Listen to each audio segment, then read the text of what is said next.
आज हम बात करने वाले ऐसी मार्केटिंग स्ट्रेटजीज के बारे में जो कि आपके साथ करी जाती है और जो कि इस 2019 के अंदर बहुत ही ट्रेंड में रहने वाली है। इनमें से जो मार्केटिंग आप अपने बिजनेस के लिए यूज कर सकते हो, कॉपी पेस्ट करो। अगर उस स्ट्रेटजी को आप यूज कर सकते हो, करने की कोशिश करो। स्टार्ट करते हैं। सबसे पहली मार्केटिंग है सी मार्केटिंग। अब ये सी मार्केटिंग क्या होती है समझ जाओ। वो सी, लोगों का सी बनाओ और मार्केट करो। जून से पहले कौन सा महीना? अरे वाह वाह, क्या बात है। ये तो कमाल का आइटम है भैया, ये तो कमाल का आइटम है। ये लो आजा बेटा, आजा। सुनो भैया, क्या हुआ? जाने से पहले एक बार और, आजा एक बार और। विश्वास नाम की कोई चीज ही नहीं है। बस एक बार। इसमें और तेरे में बकरी कौन? बोल बेटा, बोल बोल बोल बोल। अरे वाह, ये आपको लगता है ना कि आपको आज के जमाने में भाई टेक्नोलॉजी बढ़ गई है, इतना कुछ हो गया है, लोगों का सी बनाना मुश्किल है। बहुत आसान है। एग्जाम्पल लेके चलते हैं। अगर हम एक शैम्पू का पाउच लेके चलते हैं, 3 रुपए वाला शैम्पू का पाउच जो आता है उसका आप वेट चेक कर लेना, और जो बड़ी वाली बोतल आती है उसका चेक कर लेना। तो पर ml जो कॉस्ट आएगी वो आपको हमेशा छोटे पैकेट में अच्छी मिलेगी। हम क्या सोचते हैं, हम बड़ा पैकेट लेंगे तो अपने को ओवरऑल डिस्काउंट मिलेगा, बहुत सारे फायदे मिलेंगे। मैं तो ऐसा ही सोचता था, बाकी लोग भी ऐसे सोचते हैं। चाय पत्ती ले लो, बाकी बहुत सारी FMCG आइटम्स है, सबके अंदर ऐसा किया जा रहा है। आपके साथ पता ही नहीं होगा, कभी सोचा ही नहीं होगा। मैं आपको फोटो दिखा देता हूँ, अगर यकीन नहीं हो रहा तो देख लेना। घर के अंदर आपके शैम्पू वैम्पू यूज करते हो, उनके कभी भी लेने से पहले MRP चेक करना, वेट चेक करना, और जो बड़ी वाली बोतल है उसका वेट चेक करना, प्राइस करना। तो पर यूनिट कॉस्ट निकाल लेना, उसको कंपेयर करके देखना, आपको पता लगेगा अभी तक आपका सी कटता हुआ आ रहा है। पोल ऊपर दे दिया है, भर के बताओ कि आपका कटा या फिर नहीं कटा। इसके अंदर एक और चीज आती है, हमने अपनी प्रोडक्ट्स एंड ऑफरिंग को इस तरीके से पिच किया जो कि चीज एग्जिस्ट ही नहीं करती है। जैसे ही बचपन के अंदर जब मैं छोटा हुआ करता था, मुझे पता लगा कि भाई हमारी स्किन के अंदर मेनेलिन होता है, उसकी वजह से हम गोरे और काले होते हैं। जब धूप तेज पड़ती है तो हमारी बॉडी स्किन अपने आप को बचाने के लिए उस मेनेलिन को ऊपर ले आती है, उसकी वजह से हम काले दिखाई देते हैं, क्योंकि मेनेलिन काले कलर का हमारे स्किन टोन को कर देता है। ठीक है, ये बात समझ में आ गई। तो मेरे को लगा अगर मैं अपनी स्किन को ठंडा कर दूं तो उससे वो चीज़ अंदर हो जाएगी और मैं गोरा हो जाऊंगा। तो बचपन की बात है, मेरे घर पे पेपरमेंट होता था, हमारे पापा का केमिकल का काम था बचपन से। तो वो पेपरमेंट में क्या करता था, क्रीमों में लाके दोस्तों को देता, भाई इसको लगा इससे गोरा हो जाएगा। वो भी तो एक तरह का सी मार्केटिंग की थी ना। ऐसे ही जब मैं छोटा हुआ करता था, मैं बच्चों को बनाता था। आज ये बड़ी बड़ी कंपनियां फेयर एंड लवली लोगों को बनाती है। ये चीज़ें काम नहीं करती है, पर लोग यूज करते हैं, कटता रहता है लोगों को और चले जा रहा है। अगली स्ट्रेटजी है शैडो टेस्टिंग। शायद आपने इस चीज को देखा होगा, आज के टाइम पे बहुत ज्यादा चल रही है। शैडो टेस्टिंग क्या होती है, फिटबिट ने स्टार्टिंग में किया था इसको। उसने क्या किया, अपना प्रोडक्ट लॉन्च करने से पहले प्री बुकिंग शुरू कर दी। यहां से आपको क्या पता लगा कि कितने लोग आपका प्रोडक्ट लेंगे। अभी तक मेरी मैन्युफैक्चरिंग शुरू नहीं हुई, मुझे XYZ प्रोडक्ट निकालना है, मैंने उसकी फोटो डाल दी है अमेजोन के ऊपर, भाई अगर आप इंटरेस्टेड हो तो ले लो। या फिर मैंने अपनी वेबसाइट के ऊपर डाल दी कि जितने लोग इंटरेस्टेड है वो जाके ले लो। लोगों ने रजिस्टर करना शुरू किया, पैसे आने शुरू हुए। उन्हीं पैसों को कैपिटलाइज करके मैंने काम शुरू कर दिया, उन्हीं को बेच दिया, बीच में प्रॉफिट बच गया। उन्होंने क्या किया था, फिटबिट वालों ने ऑर्डर लिए, आपका क्रेडिट कार्ड जोड़ा उसके साथ में, पैसे नहीं काटे। उन्होंने कहा जब हम प्रोडक्ट बना के बेचेंगे तब हम पैसे काट लेंगे। लोगों ने दबा के प्री ऑर्डर किया। आज के टाइम पे देखो, सैमसंग का कोई नया फोन आ रहा होता है, OnePlus का आ रहा होता है, सबका आ रहा होता है, ये सब के सब यही करते हैं। लॉन्च करने से पहले ही हाइप क्रिएट करने का तरीका बन गया शैडो मार्केटिंग। तो अगर आप कर सकते हो तो करो उसको। रिसेंटली मैंने भी इस चीज़ को किया था, अगर याद हो तो, जब मैंने अपना वीक डे बैच की अनाउंसमेंट करी थी।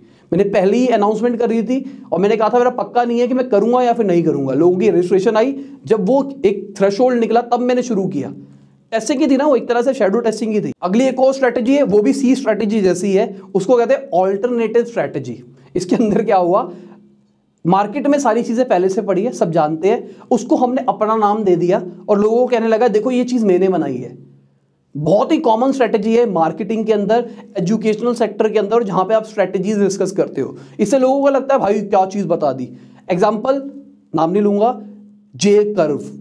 What is J curve? This is exponential series. 4th 5th class के अंदर जब एक्स स्क्वायर का ग्राफ पढ़ते थे तो एक्सपोनेंशियल सीरीज होती थी। उस एक्सपोनेंशियल सीरीज लोगों को समझाना मुश्किल है, जे कर्व बता के लोगों के दिमाग में डाल दिया। ऐसे बहुत सारे अलग अलग चीजें बन रही है। आजकल मार्केटर्स क्या कर रहे हैं, पुरानी एग्जिस्टिंग स्ट्रेटजी उठाते हैं, उसके ऊपर अपना नाम लगा देते हैं और उसको बना के लोगों को बेचना शुरू करते हैं। या फिर कोई ऐसी स्ट्रेटजी उठाते हैं जिसका कोई नाम नहीं था, उसको अपना नाम देके आगे लोगों को बेचने की कोशिश करते हैं। बहुत ही फाड़ स्ट्रेटजी है मेरे हिसाब से। क्या होता है इससे, वो जो टर्म होती है वो आपके नाम से जुड़ जाती है और सबके सब लोग सोचते हैं भाई ये तो इसी बंदे ने बनाई थी, उसने किया था। ये चीजें सदियों से चलती हुई आ रही है, बस लोगों ने उसको रीनेम करके आगे मार्केट करने की कोशिश करी है। अगली है भाई मार्केट असैसिनेशन स्ट्रैटेजी। नाम से पता लग रहा है मार्केट का कत्लेआम कर देना, खूनम खराबा कर देना, मतलब वैसा वाला नहीं है, वैसा वाला है। तो जियो का सबसे बड़ा एग्जांपल लेके चलते हैं। जियो एक ह्यूज इन्वेस्टमेंट करके मार्केट के अंदर आता है 4G लेके और पूरी मार्केट को डिसरप्ट कर देता है। लोग पागल हो जाते हैं, भाई क्या फाड़ चीज है, सबके सब उसी चीज के बारे में सोचने लग जाते हैं। अब जियो का सबसे बड़ा मार्केट साइज हो जाता है, साथ के साथ मोदी की जो स्ट्रैटेजीज होती है वो जियो को और साथ देते रहते हैं, जियो बड़ा होता जाता है, बाकी सारे प्लेयर्स घटते रहते हैं। तो इन्वेस्टमेंट के थ्रू हम मार्केट असैसिनेट कर सकते हैं, या फिर हम एक ऐसा प्रोडक्ट बना दें जो कि लोगों की प्रॉब्लम सॉल्व करता है, प्रॉब्लम सॉल्विंग प्रोडक्ट। अगर हमने ऐसा कोई प्रोडक्ट बना दिया तो मार्केट में ऐसा कोई प्रोडक्ट नहीं है जो कि हम ऑफर कर रहे हैं, तो लोग हमारा ही प्रोडक्ट लेंगे। हम ये भी कर सकते हैं कि हम कॉस्ट लीडरशिप कर ले, हम मार्केट में सबसे सस्ता प्रोडक्ट दे दे, या फिर हम लॉस लीडरशिप भी कर सकते हैं, मतलब हम लॉस के अंदर प्रोडक्ट बेच रहे हैं। एग्जांपल अमेज़न का एग्जांपल लेके चलता हूं, या फिर कोई बड़े ई कॉमर्स प्लेयर का लेके चलता हूं। वो एक प्रोडक्ट को बेचने के लिए लॉस बियर करते हैं। अगर एक बंदे को अमेज़न से कंपीट करना है तो उसको भी वो लॉस बियर करना पड़ेगा, तभी वो अमेज़न से कंपीट कर पाएगा। अब वो उसके लिए वो चीज़ पॉसिबल नहीं है, क्योंकि भाई हर एक बंदे के पास उतना कैपिटल, उतना इन्वेस्टमेंट वगैरह नहीं है। तो ये भी स्ट्रैटेजी है मार्केट असैसिनेशन स्ट्रैटेजी। इसके अंदर बहुत सारी चीजें भी आ सकती है, जाके मार्केटिंग वाली सीरीज फॉलो कर लेना, उसमें बहुत कुछ अलग अलग बातें करी है, जहां पे आपको पता लगेगा यार ये असैसिनेशन के अंदर मैं ये भी यूज कर सकता हूं, ये भी कर सकता हूं, ये भी कर सकता हूं। अगली है भाई सिलेक्टिव स्टोरी टेलिंग। अब देखो कोई भी ब्रांड उठा लो, दुनिया का कोई भी ब्रांड, कोई सा भी मार्केट के अंदर कोई सा भी ब्रांड, उसकी कोई ना कोई स्टोरी जरूर होगी। भाई बचपन में मैं छोटा था, मेरे पापा ने मुझे ये बोला, उसके बाद मुझे ये लग गया, मैंने इस चीज के ऊपर मेहनत करी और मैंने ये शुरू कर दिया। अरे भाई किसी बंदे ने आज तक अपने ब्रांड के बारे में ये नहीं बताया, भाई मैं सो रहा था, मेरे को कुछ काम करने के लिए था नहीं, तो मैंने कहा ये शुरू करता हूं, और वो चल गया और मेरा काम कर लिया। कोई बंदा ये नहीं कहता भाई मैं यूएस गया था, मैंने वो बिजनेस मॉडल देखा, मुझे अच्छा लगा, मैंने उसको इंडिया में आके कॉपी मार लिया। सबके सब बंदे बातें ऐसी करते हैं जैसे कि उनकी जिंदगी में वो प्रॉब्लम आई थी और उसने उसको सॉल्व किया, क्योंकि आपको मार्केट क्या करना है, मैंने प्रॉब्लम सॉल्विंग प्रोडक्ट बनाया है, कोई प्रॉब्लम सॉल्विंग प्रोडक्ट नहीं बनाया। बहुत सारे हमारे देश के अंदर ही अगर आप बिजनेस मॉडल की बात करके चलो, कॉपी पेस्ट, यूएस में जाते हैं, देखते हैं अच्छा ये अच्छा चल रहा है, इंडिया में आते हैं, कॉपी पेस्ट करते हैं, इन्वेस्टमेंट उठाते हैं और शुरू कर देते हैं। ओला ले लो, सारी के सारे उठा लो, फूड पांडा, ये सारे के सारे बाहर से ही तो आ रहे हैं, इंडिया में कौन सा आ रहा है, सारे के सारे कॉपी पेस्ट स्ट्रेटेजी के ऊपर। पर अगर आप सबकी स्टोरी सुनो तो कोई ना कोई तो स्टोरी है उनके पीछे। मैं भी केस स्टडीज के अंदर स्टोरीज बताता हूं, पर वो स्टोरीज एक मार्केटिंग गिमिक है। गिमिक भी नहीं, हो सकता है कि वो स्टोरीज जेन्युइन हो, पर क्या वो उसमें सिलेक्टिव स्टोरी टेलिंग करी गई। आपकी लाइफ में बहुत सारी ऐसी ऐसी चीजें हुई, आपने उन सारी चीजों को जोड़ के वो पाथ दिखा दिया, देखो मेरी जिंदगी में ये हुआ, ये हुआ, ये हुआ, ये हुआ, इसकी वजह से मैं ये बन गया। बीच बीच में जो चीज रह गई वो कभी नहीं बताई जाती। बहुत सारे लोग अपनी बहुत सारी चीजों को छुपा देते, छुपाना पड़ता है। This is selective story telling. नीचे कमेंट में बताना जिस भी ब्रांड को आप फॉलो करते हो, जो आपका फेवरेट ब्रांड है, उसकी स्टोरी क्या है, नीचे बताना। काइली जेनर की वीडियो बनाई थी, उसके अंदर भी स्टोरी बताई थी ना, वो लिप्स वाली, बचपन से ही लिप्स से वो इनसिक्योर थी, इसलिए उसने लिपस्टिक निकाल दी। अरे भाई बाकी चीजों से भी तो इनसिक्योर हो सकती है, उसने पूरी बॉडी का स्ट्रक्चर चेंज करवाया है, तो बाकी चीजों से भी तो इनसिक्योर थी, उसके ऊपर कोई प्रोडक्ट नहीं निकाला, मार्केट क्या किया गया, लिप से इनसिक्योर थी इसलिए कर दिया गया। बहुत कॉमन स्ट्रैटेजी है। अगली है भाई डेटा ड्रिवन मार्केटिंग स्ट्रैटेजी। अब ये क्या है, मैंने बहुत बार बताया है, डिजिटल मार्केटिंग इसके अंदर आती है। जितने भी आपने मार्केटिंग की चीजें सुनी है, डिजिटल मार्केटिंग, ग्रोथ हैकिंग, ये सारे के सारे उसी के पार्ट है। इसके अंदर क्या हुआ, हमने डेटा उठाया, उस डेटा की बिहाफ पे हमने डिसीजन मेकिंग करी कि मार्केट को क्या रिक्वायरमेंट है, और हमने उनको वो प्रोडक्ट दिया। हमने अलग अलग मार्केटिंग स्ट्रैटेजीज चला के देखी, हमको पता लगा भाई कौन सी मार्केटिंग स्ट्रैटेजी ज्यादा चलती है, हमने उसके ऊपर ज्यादा इन्वेस्टमेंट करी और उसको चलाने की कोशिश करी। अगर मान लो मैं एक ऑनलाइन कर रहा हूं, ऑफलाइन कर रहा हूं, मैं दो अलग अलग जगह पे प्रोडक्ट बेच रहा हूं, अब मैंने दोनों जगह पे मार्केटिंग करके देखी, मुझे पता लगा कि ऑनलाइन मार्केटिंग से मेरी सेल ज्यादा बढ़ती है, मुझे पर यूनिट कन्वर्जन पे कम पैसा देना पड़ता है, तो मैं ऑनलाइन पे ज्यादा कंसंट्रेट करूंगा, ऑफलाइन पे नहीं करूंगा। This is data driven strategy. अगर नहीं समझ में आई, डिटेल के अंदर मैंने ग्रोथ हैकिंग वाली वीडियो के अंदर बता रखा है सारा का सारा, कि डेटा के बिहाफ पे कैसे डिसीजन लिए जाते हैं, सब कुछ देख लेना वीडियो। अगला आखिरी है, ये इंक्लूड इसलिए कर रहा हूं क्योंकि भाई इलेक्शन का साल है, तो इसके अंदर बताना बनता है। पॉलिटिकल मार्केटिंग वीडियो बना चुका हूं, उसके ऊपर डिटेल के अंदर बता देता हूं। भाई पॉलिटिकल मार्केटिंग, अगर आपको पता होगा, नरेंद्र मोदी जी का बूम क्रिएट किया गया था, सिलेक्ट भी नहीं किया गया था उनको प्राइम मिनिस्टर कैंडिडेट के लिए, उससे पहले ही हर जगह पे बातें चल रही थी, भाई नरेंद्र मोदी कोई चीज़ है, वो बंदा है, ऐसा कर लेगा वैसा कर लेगा, उसने गुजरात के अंदर चेंज कर दिया। वो कोई बंदा गया गुजरात देखने के लिए? किसी को पता है क्या स्ट्रेटेजीज हुई, क्या हुआ? ज़्यादातर लोगों को तो हमारे देश में इकोनॉमिक्स के बारे में पता ही नहीं है कि चीज़ें चलती कैसे है। वो बातें कर रहे हैं कि भाई मोदी ने ये कर दिया, वो कर दिया, वो कर दिया। एक मार्केटिंग ऑरा क्रिएट करेगी, मोदी लहर क्रिएट करेगी पैसों से। उसके बाद लोगों ने, जब वो इलेक्शन के लिए खड़े हुए, लोगों ने उनको वोट दिए। हाँ, मैं मानता हूँ कि अपने इस टाइम के अंदर उन्होंने बहुत सारे बड़े बड़े स्टेप्स लिए जो कि अभी तक किसी प्राइम मिनिस्टर ने लिए।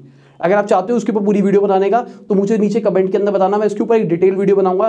4-5 साल के अंदर मोदी जी ने क्या क्या किया, अभी तक कोई प्राइम मिनिस्टर ऐसा क्यों नहीं कर पाया। बेसिकली वो प्रो मोदी होने वाली है, तो पहले बता रहा हूँ क्योंकि मैं उनको फॉलो करता हूँ, मुझे पसंद है वो, तो मेरी प्रो मोदी होने वाली है। अगर इंटरेस्टेड है तो नीचे कमेंट के अंदर बता देना मुझे। इसके अंदर पॉलिटिकल मार्केटिंग की एक दूसरी चीज़ है, वो है नेगेटिव मार्केटिंग। नेगेटिव मार्केटिंग का मतलब क्या हुआ? हमारे जान पहचान वाले बहुत सारे बच्चे हैं जो कि पॉलिटिकल कैंपेन्स हैंडल कर रहे हैं, बहुत सारे पॉलिटिशियंस के, तो उनको नेगेटिव कैंपेन रन करने के लिए भी कहा जाता होगा। मैं यहाँ पे बता नहीं रहा कि होता है नहीं होता, मुझे खुद नहीं पता, पर अगर आप देखोगे, अगर आप बीजेपी के साथ हो तो आपको कांग्रेस की भी नेगेटिव मार्केटिंग करनी है। आपको बीजेपी की पॉजिटिव नहीं करनी है, आपको कांग्रेस की नेगेटिव पे ज्यादा खर्चा करना है। ये गलत स्ट्रैटेजी लगती है मुझे पर्सनली इन चीजों के अंदर। राहुल गांधी को पप्पू क्रिएट कर दिया गया, कोई पर्सनल नहीं जानता भाई राहुल गांधी को, मैं भी नहीं जानता राहुल गांधी को, पर उसके वो भाषण को इस तरीके से एडिट करके मार्केट किया गया कि हमको लगा भाई उसको तो कुछ भी नहीं पता, सोना डालूंगा ये निकलेगा, वो डालूंगा ये निकलेगा। उसके आगे पीछे की जो भी कहानी थी हमको तो पता ही नहीं लगी ना। इस साइड से आलू डालो, उस साइड से सोना निकालो, इतना पैसा बनेगा आपको पता नहीं होगा क्या करना है पैसे का। साथ के साथ आजकल एक और गंदी चीज शुरू हो गई है, ये रिलीजन कास्ट वास्ट के बिहाफ पे मार्केट करना। तो ये सबसे बड़ा मुद्दा है, वही जो मैंने बताया ना, हमारे देश के अंदर ये सब सारी चीजें चलती है। लोगों के दिमाग में कूड़ा भरा हुआ था, कूड़ा ही दिखेगा, तो आप कूड़ा दिखाओ और कूड़े को मार्केट करो, वही चीजें चलेगी। तो पॉलिटिकल मार्केटिंग का ये भी एक छोटा सा पार्ट है। तो बस यही मार्केटिंग स्ट्रेटेजी जो मुझे लगता है कि इस 2019 के अंदर रहेगी। अगर कोई रह गई है तो नीचे कमेंट में बताना, लाइक कर देना, शेयर कर देना, इसको फैलाना ताकि लोगों को भी पता लगे। जैसे सी मार्केटिंग है, सबके साथ होती है, बहुत सारी मार्केटिंग है जो सबने एक्सपीरियंस करी है लाइफ के अंदर, तो शेयर करना ताकि बाकी लोगों तक भी बात पहुंच पाए। उम्मीद करता हूं वीडियो अच्छी लगी होगी। बाय, गुड नाइट, शबा खैर, खुदा हाफिज़, गुड मॉर्निंग, आफ्टरनून, जब भी आप वीडियो को देख रहे हैं।